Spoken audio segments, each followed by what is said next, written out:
হযরত খাব্বাব রাদিয়াল্লাহু তাআলা হুজুরকে আগুন তৈরি করেছে। ওই আগুনে হাত পা বেঁধে দিয়ে ওই আগুনের উপরে কোমরের অংশটা বসিয়ে দিয়েছে। ওই আগুনে কোমরকে পোড়াতে লেগেছে।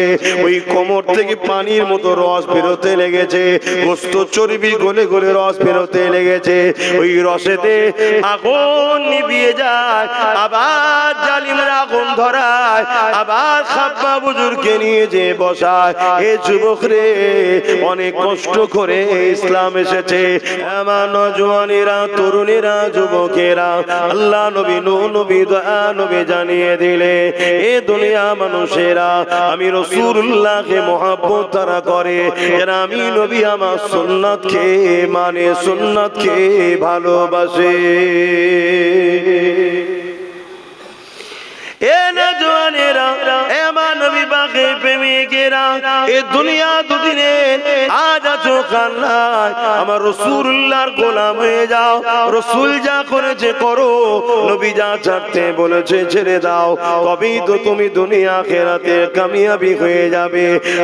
আল্লাহর রাস্তায় চলাটা হয়তো বড় কঠিন, কিন্তু মনে রাখবে কিছুদিন পর আল্লাহ যখন তোমাকে পরীক্ষাটা নিয়ে নেবে, তোমাকে আল্লাহ সাহায্য করা শুরু করে দেবে। সেখানে তোমার আর কোনোদিন দুনিয়া আখিরাতে কষ্ট থাকবে না। আল্লাহ পাকের রাস্তায় যখন কোনো বান্দা বান্দি চলতে থাকে, এই চলাটা শুরু হয় কাঁটার উপর দিয়ে, কিন্তু কিছু দূর যাবার পরে শান্তি আর শান্তি ফুলের উপর দিয়ে শুরু হবে। আর শয়তানি রাস্তা শুরুটা হয় ফুলের উপর দিয়ে, কিন্তু কিছু দূর যাওয়ার পরে এমন অন্ধকারে এসে পড়ে যাবে, আর কোনোদিন সে অন্ধকার থেকে বেরোতে পারবে না। দুটো রাস্তা রয়েছে, ভাবেন দুনিয়া দুদিনে, কিন্তু আজ আমরা সহজে ইসলামকে পেয়েছি, তাই ইসলামের উপরে আমাদের অতটা গুরুত্ব নাই। এমন নওজওয়ান তরুণেরা, অথচ আল্লাহ নবী কতটা কষ্ট করেছে এই ইসলামের জন্য, সাহাবা হুজুররা কতটা কষ্ট করেছে এই জমিন থেকে সন্ত্রাসকে মুক্ত করার জন্য, এই জমিনকে অন্যায়কে মুক্ত করার জন্য, এই জমিনে মায়ের জাতের সম্মান দেওয়ার জন্য।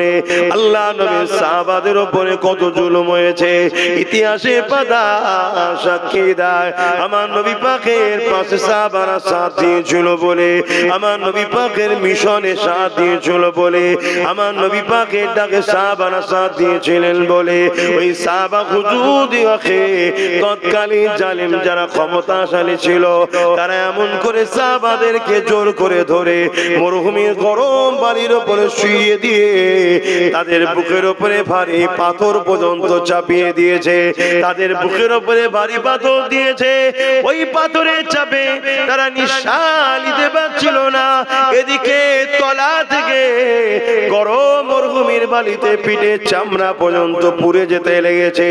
এই অবস্থাতে সাহাবা হুজুরদেরকে জিন বলা হতে লেগেছে, এ মুহাম্মাদের অনুসারীরা, মুহাম্মদ রাসূলকে ছেড়ে দাও, মুহাম্মদ রাসূলের দল থেকে সরে আসো, মুহাম্মদ রাসূলের থেকে দূরে সরে যাও, নচেত তোমাদেরকে জানে মেরে দেওয়া হবে। তারা একটাই কথা বলেছিল, আমরা আমাদের জীবন দিয়ে দিতে রাজি আছি, আল্লাহ ও রাসূলকে ছাড়তে রাজি নয়। আল্লাহ আল্লাহ। আর আজকে আমরা মুসলমানদের মধ্যে লাখো কোটি মুসলমান আছে যাদেরকে কোনো চাপ দেওয়া হয় না, শুধু সামান্য কিছু ভিক্ষার কিছু ছোট ছোট পদ দেওয়া হয়েছে। আল্লাহর মসজিদ, মাদ্রাসা, কোরআন, ওয়াকাফকে ছেড়ে দিতে এরা রাজি আছে, কিন্তু দুনিয়ার মসজিদ, মাদ্রাসা, ওয়াকাফের দুশমনদের ছাড়তে এরা রাজি নাই। এরা মুসলমান আছে না? বলুন। তাহলে আমি প্রথমেই বললাম যে সব মুসলমান ইমানদার নয়।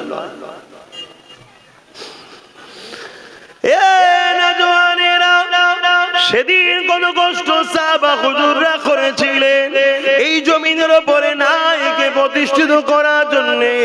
এই জমিনের উপরে অন্যায়কে মিটাবার জন্য সাহাবা হুজুরদের উপরে কত জুলুম হয়েছে। আমার নবী পাকের সাথে সাথ দিয়েছিলেন হযরত খুবাইব রাদিয়াল্লাহু তাআলা, হযরত খাব্বাব রাদিয়াল্লাহু তাআলা।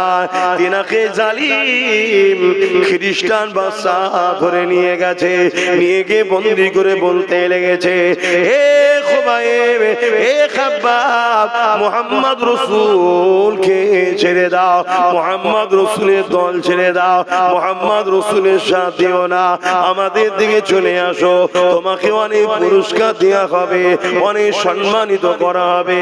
আল্লাহ নবী সাহাবী হযরত খাব্বাব রাদিয়াল্লাহু তাআলা তিনি বলতে লেগেছে, জালিম তোমরা যতই চেষ্টা করো না কেন আমরা জুলুমের সাথ দিতে পারবো না।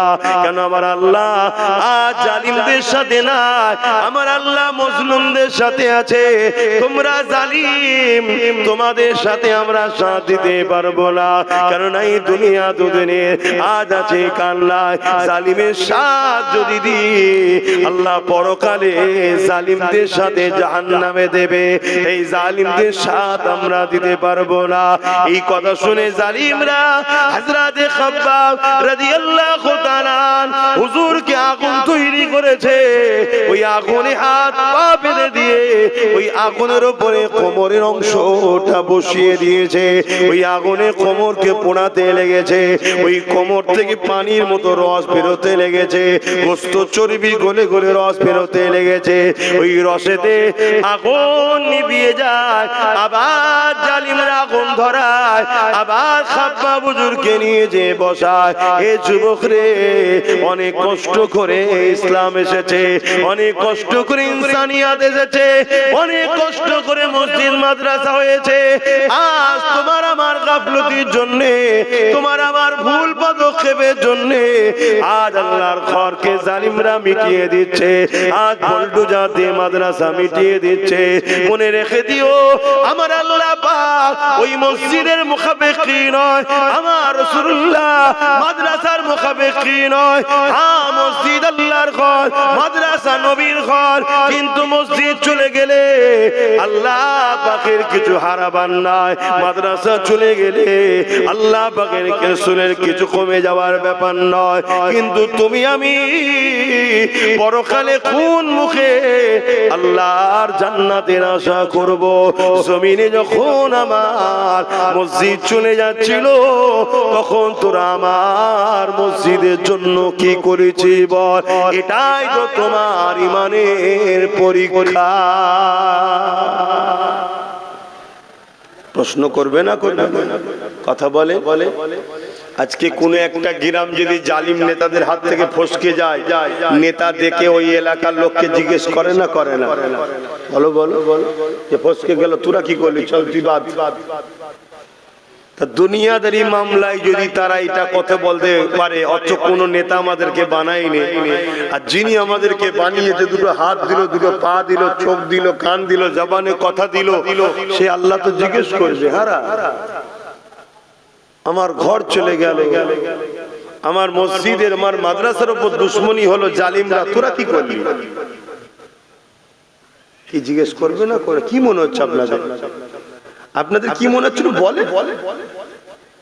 যদি মনে হয় না জিজ্ঞেস করবে না, তাহলে আমার থেকে কত আসবে কি লাভ?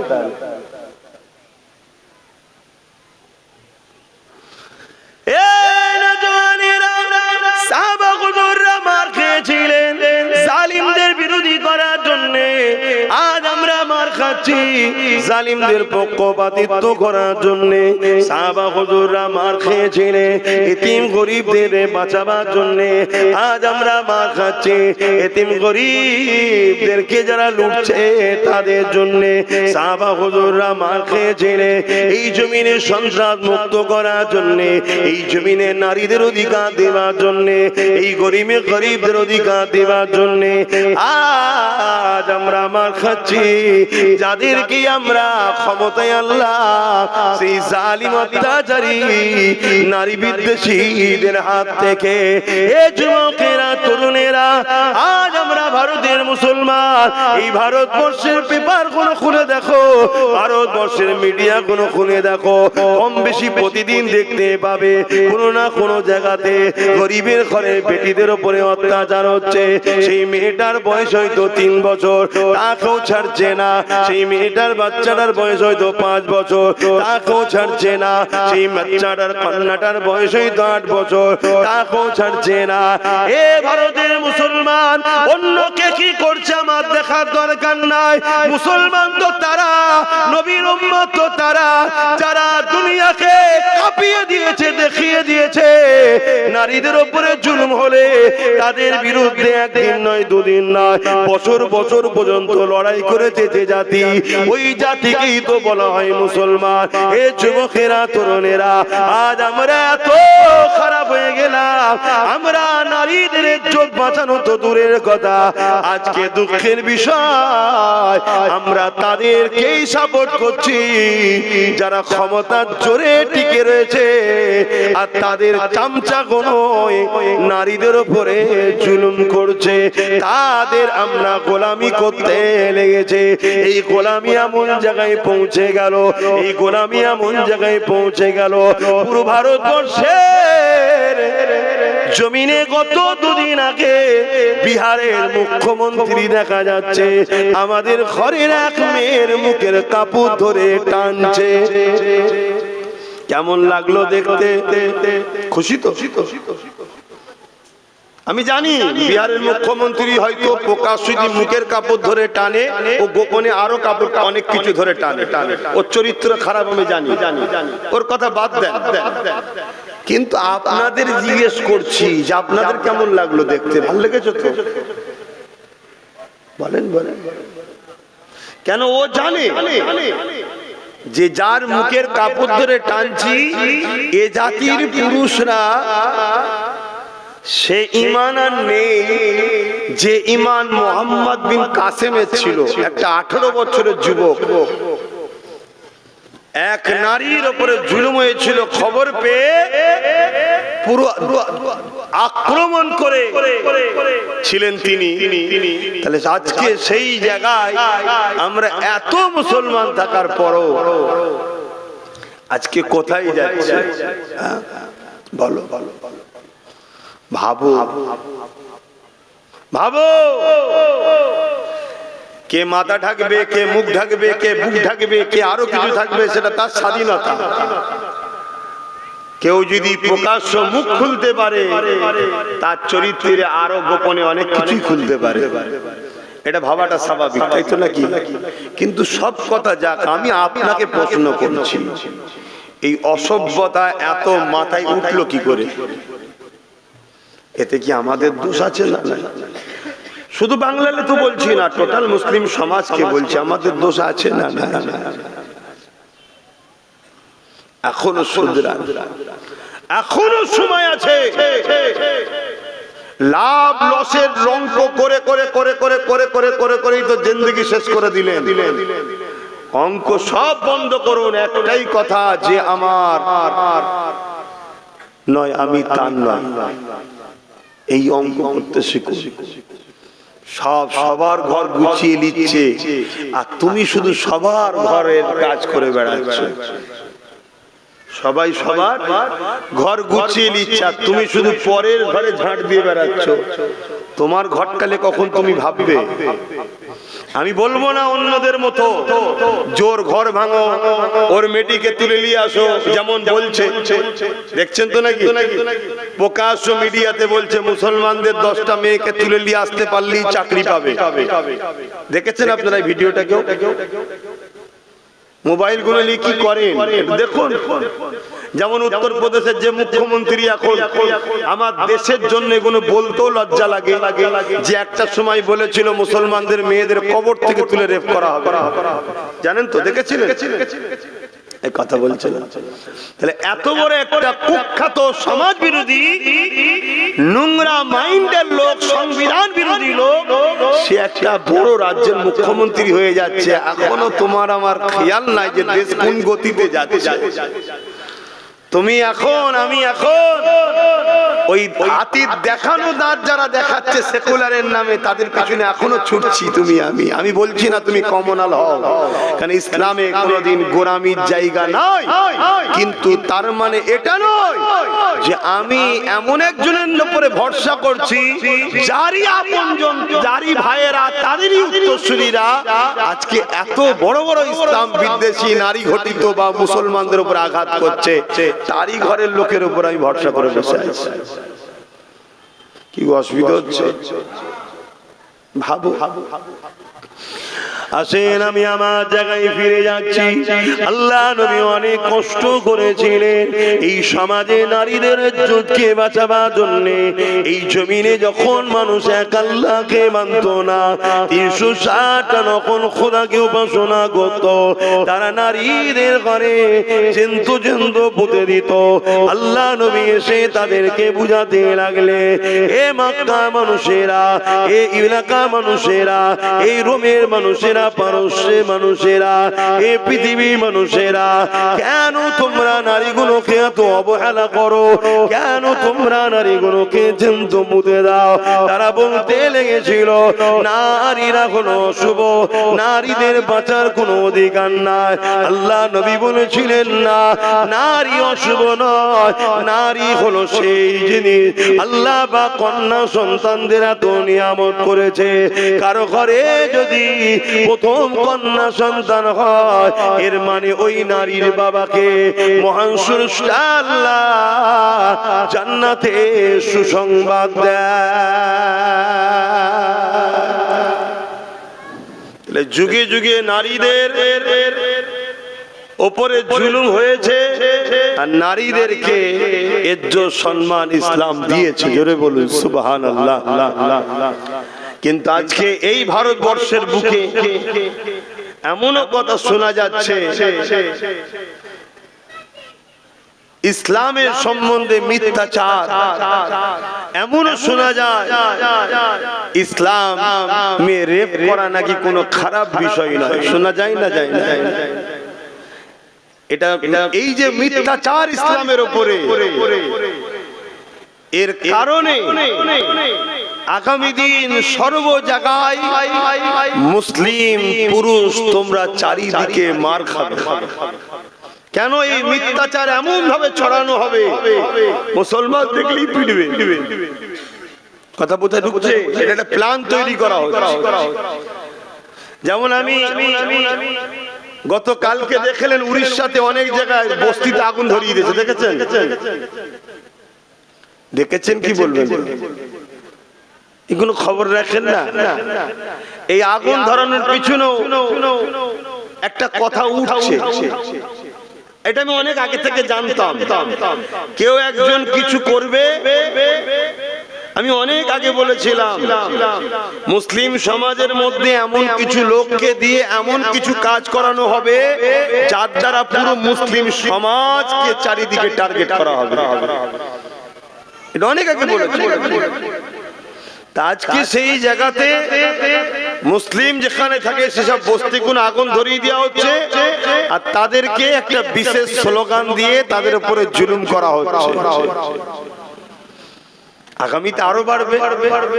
আর এই সব কিছুর পিছনে কারণ একটাই, আমরা রসুল ভোলা হয়ে গেছি। আপনি ভাববেন এখানে রসুল ভোলা শুধু কি আছে? হ্যাঁ, আমাদের যে কাজ আমরা সে কাজ ছেড়ে দিয়েছি।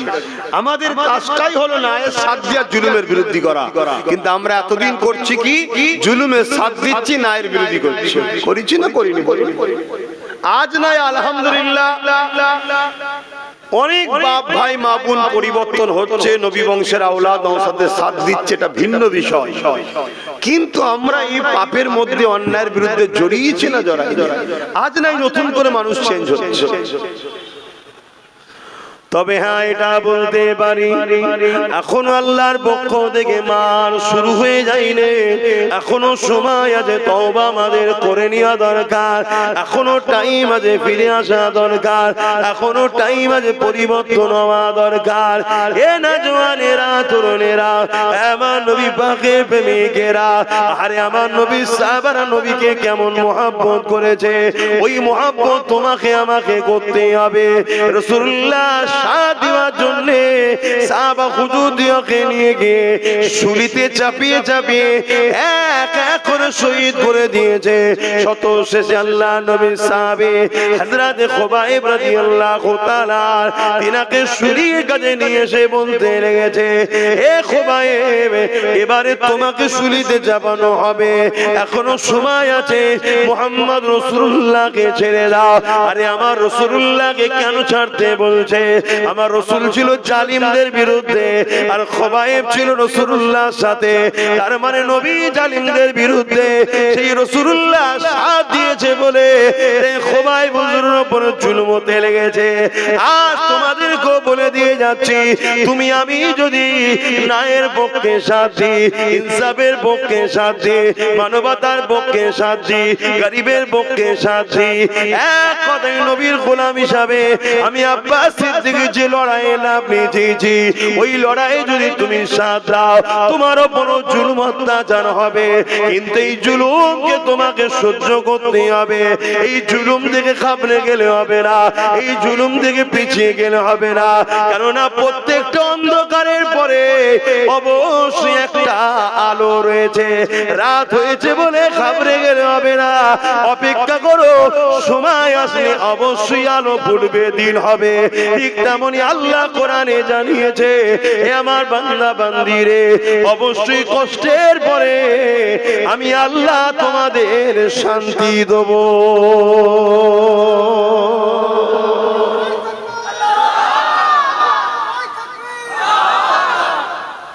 তার জন্য তো মজবুত হয়ে দাঁড়াতে হবে, ঘাবড়ে গেলে হবে?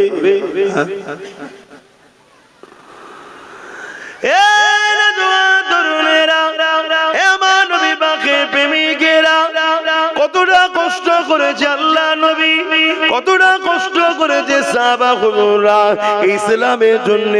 যখন আমার আল্লাহ পাক জানিয়ে দিলে, জিবরাইল মারফতে আমার রাসূলুল্লাহকে বলে দিলে, হে আল্লাহ পাকের নবী, আখেরি নবী হুজুর, আপনি আজকে রাত্রিতে হিজরত করে নেন, কেননা জালিমরা আপনাকে শহীদ করে দেবার জন্য তারা মিটিং করে নিয়েছে। এই সময় হযরত জিবরাইল এসে আমার রাসূলুল্লাহকে জানিয়ে দিলেন, আপনি হিজরত করে নেন।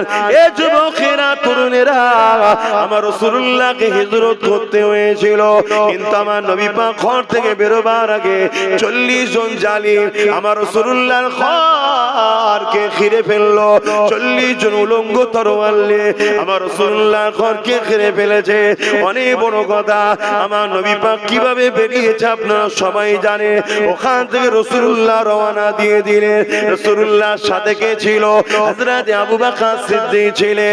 রাসূলুল্লাহর সাথে যেতে লেগেছে।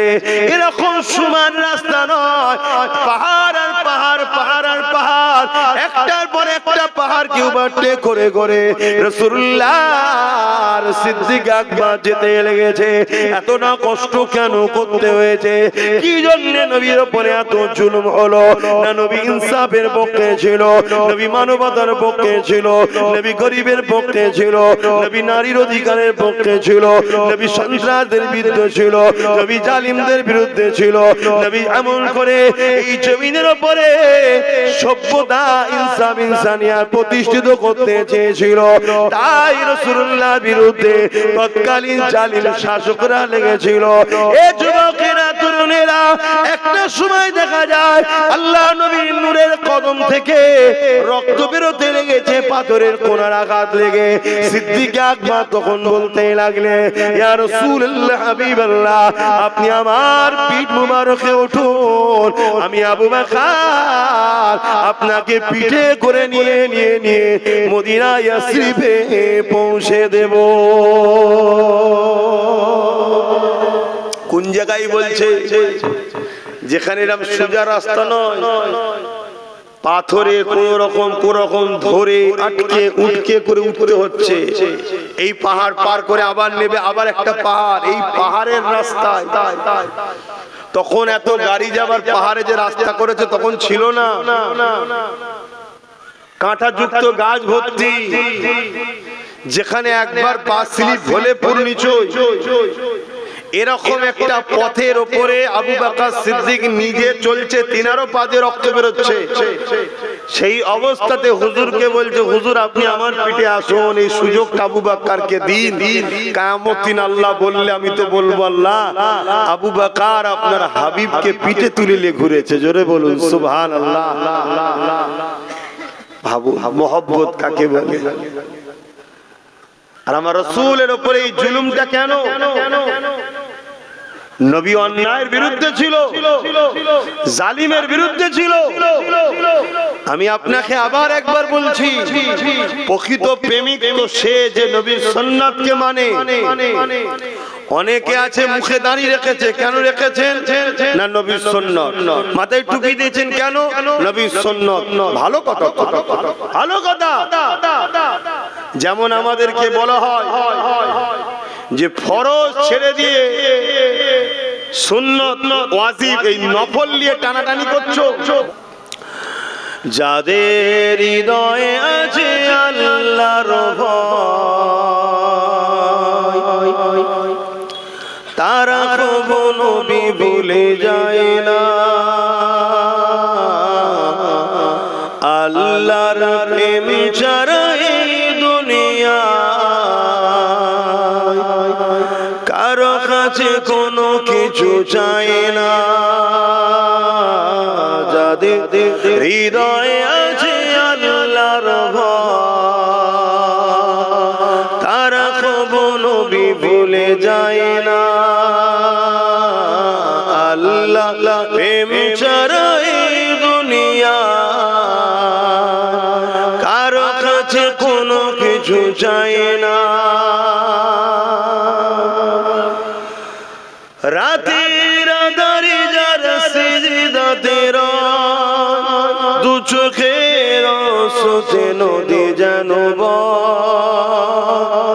রাতের আঁধারে যারা সিজদাতে রয়, দু চোখের আঁসুতে নদী যেন বয়। ছলনা ঘাচানি যত আসো, ছলনা ঘাচানি যত আসো, পিছনে ফিরো তাকায় না। যাদের হৃদয়ে আছে আল্লাহর ভয়, তারা কখনো নবী ভুলে যায় না। আল্লাহ প্রেম ছাড়া এই দুনিয়া কারো কাছে কোনো কিছু চাই না।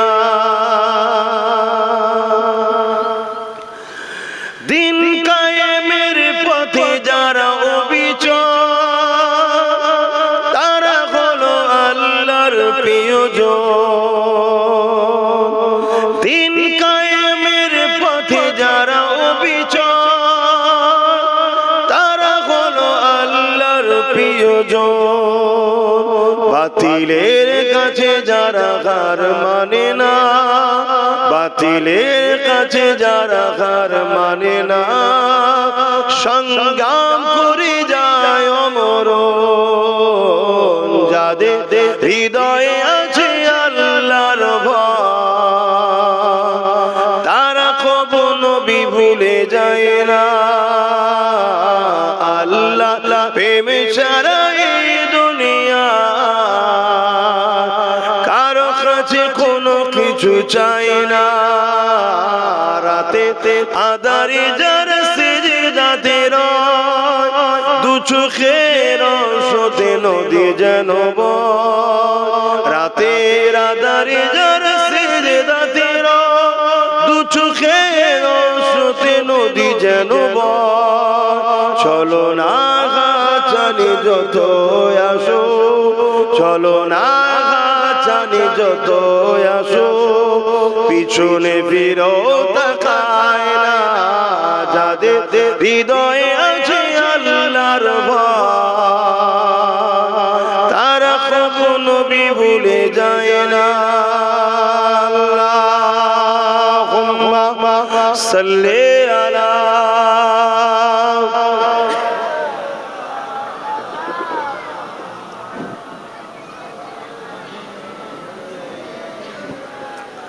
আমার আব্বা জানেরা, ভাইরা, মায়েরা, বোনেরা, আমি আবার বলছি, আমার দেশের বর্ডার সিকিউরিটি নিরাপদের জন্য বর্ডারে বিএসএফ আছে না নাই? কেন রাখা হয়েছে? যাতে বাইরের শক্তি আমার দেশের উপরে হামলা না করে, বা দেশের কোন মধ্যে কেউ গাদ্দার বা দেশের মাল ইদিক ওদিক সরকারি আইন ছাড়া অবৈধভাবে কেউ যেন লেনদেন না করতে পারে, দেশের ক্ষতি না হয়। বা সেনা আছে কি জন্য? যাতে দেশের উপরে কেউ হামলা করলে প্রতিরোধ করবে, এই জন্য তাদেরকে মাইনে দেওয়া হয়, তৈরি করা হয়েছে। তো উম্মতে মুহাম্মাদি, আল্লাহ তোমাকে আমাকে জমিনে পাঠিয়েছে এই কারণে, এই জমিনের উপরে কেউ অন্যায় করলে তাকে দমন করার জন্য। তুমি কেন বুঝছো না? তুমি মনে করেছো আমাকে নামাজ পড়তে শুধু আল্লাহ পাঠিয়েছে, তুমি মনে করেছো আমাকে শুধু রোজা রাখতে আল্লাহ পাঠিয়েছে। এটাই তো তোমার ভুল কনসেপ্ট হয়েছে। নামাজ রোজা যেমন তোমাকে আল্লাহ হুকুম দিয়েছে, ঠিক তেমনি খোদার্থ মানুষকে খানা দিবার হুকুম, আর খোদার্থ মানুষের উপরে কেউ জুলুম করলে তার বিরুদ্ধে লড়াই করার হুকুম আল্লাহ দিয়েছে। জোরে বলো সুবহানাল্লাহ। তাতে তুমি পলিসি তৈরি করতে পারো, বিভিন্ন রুট তৈরি করতে পারো, বিভিন্ন প্ল্যান পরিকল্পনা করতে পারো, কিন্তু মিশন তোমার একটাই হবে, আমি জুলুমকে খতম করব, ন্যায়কে প্রতিষ্ঠিত করব। এটা তোমার কাজ। আর নামাজ ব্যক্তিগত, রোজা ব্যক্তিগত ইবাদত, হজ তোমাকে মালদার করেছে আল্লাহর ঘর দেখে আসো, ব্যক্তিগত। যাকাত আল্লাহ দিয়েছে তোমাকে, এটা শতকরা গরিবকে 2.5 টাকা দিতে হবে, এটা তোমার কাজ।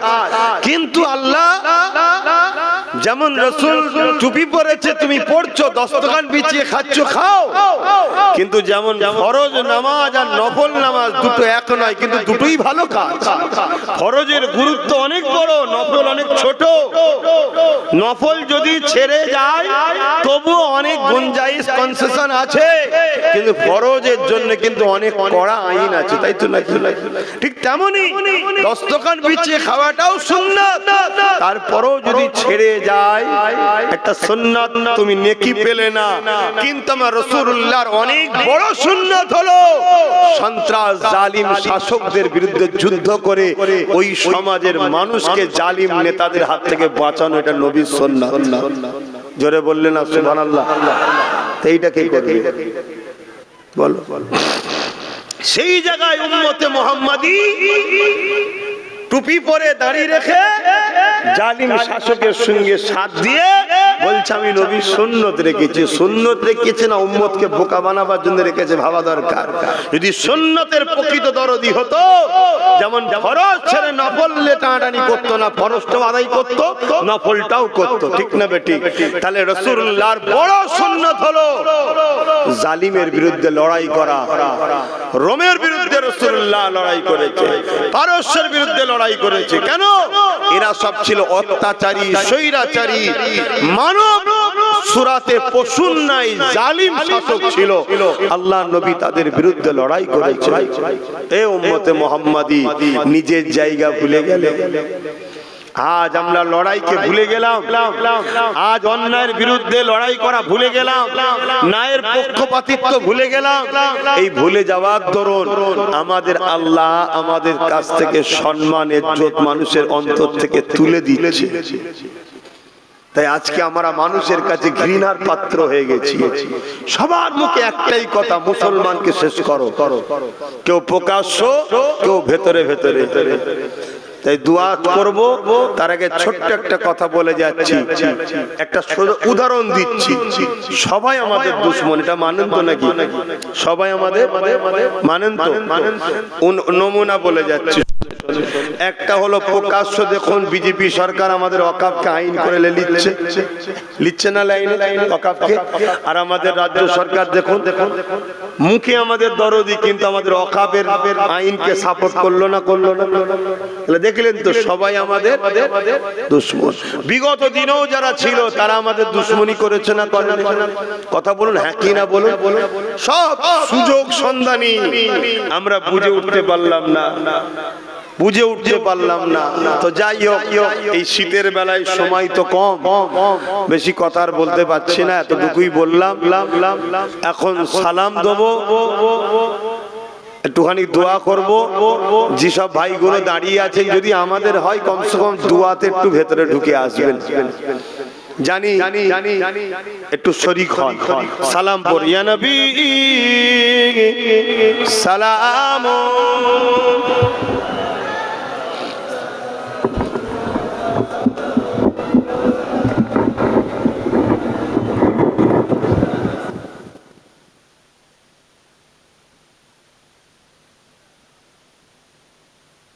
সরে সরে আসেন, ভাইগুলোকে একটু আসতে দেন।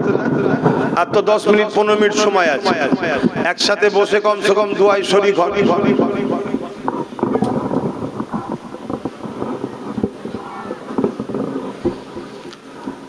ফাঁকা জায়গা হয়ে আছে কেন? সরে সরে আসেন, এক্ষুনি তো শেষ হয়ে যাবে। কমসে কম দোয়াটা সবাই এক জায়গায় বসে চাইবে। তাহলে البدر علينا من ثنيات الوداع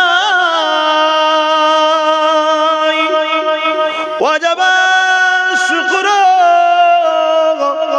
علينا ما دعا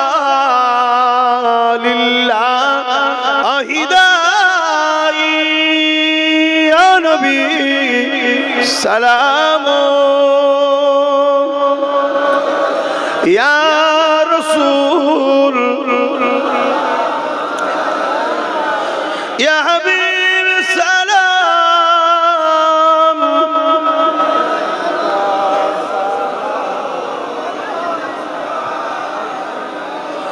পড়িলো আল্লাহ আরবানি পোহালো দুঃখে রজনী হইল জগৎ অনুরানী আমিনার নয়নের মনি ইয়া নবী সালাম ইয়া রাসূল ইয়া হাবিব সালাম।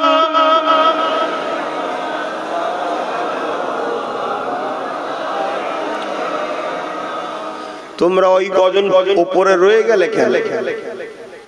একই কথা, সবাই নেবে, তোমরা ওই কজন রয়ে গেলে।